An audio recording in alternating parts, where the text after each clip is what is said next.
En Éthiopie, le gouvernement vient de franchir une nouvelle étape vers une démocratisation et une meilleure cohabitation nationale, un geste qui a été salué par le président de la Commission de l'Union africaine.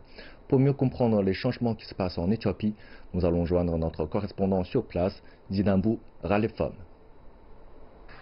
Au cours des 2 dernières années, l'Éthiopie a connu des troubles politiques qui avaient abouti à la déclaration d'un état d'urgence de plusieurs mois et qui a depuis été levé. Le gouvernement éthiopien, qui cherche à promouvoir le dialogue avec des partis d'opposition, a libéré 528 d'hommes politiques emprisonnés et a annoncé le plan de fermeture d'un centre de détention notoire.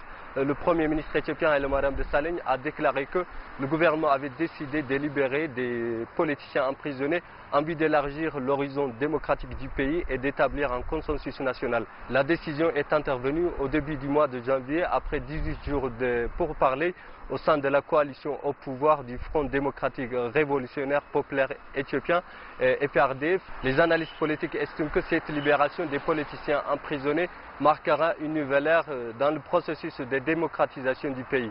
Reportage de ce GTM français à Addis Abeba, Éthiopie, Zinambou Ralefom.